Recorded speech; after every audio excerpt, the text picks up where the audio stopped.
కేవలం చంద్రబాబు డైరెక్షన్లో బనకచెర్లకు అడ్డు రాకుండా ఉండడం కొరకు మాత్రమే కాళేశ్వరాన్ని బండబెడుతున్నావు.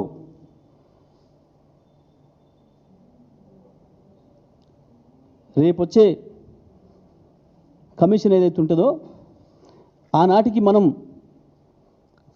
గోదావరిలో ఇప్పటికే మనకు హక్కుగా ఇచ్చిన జీవోల ద్వారా ఇచ్చిన 960 టీఎంసీల నీళ్ళని మేము ఆల్రెడీ వాడుకుంటున్నాం.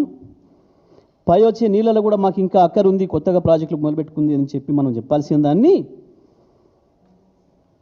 కాళేశ్వరం ద్వారానే 150 టీఎంసీల నీళ్ళు మేము వాడుతున్నామని చెప్పాల్సిన విషయాన్ని దాచిపెట్టి చంద్రబాబుకు కావాల్సిన పద్ధతుల్లో, బనకచెర్లకు కావాల్సిన పద్ధతుల్లో నువ్వు యాక్షన్ చేస్తూ ఉన్నావు. ప్రతి అక్షరం నీళ్ళ విషయంలో నువ్వు మాట్లాడుతున్న ప్రతి అక్షరం చంద్రబాబు రాసి పంపిందే. చంద్రబాబు ఏజెంటు ఇక్కడ ఉన్న ఆదిత్యనాథ్ దాస్ ద్వారా రాసిచ్చిన స్క్రిప్టులు చదువుతూ తెలంగాణ రైతులు పెట్టిన భిక్ష నీ పదవి, దాన్ని ఉపయోగించుకొని అదే రైతాంగానికి ద్రోహం చేస్తున్నావు. దానికి తోడు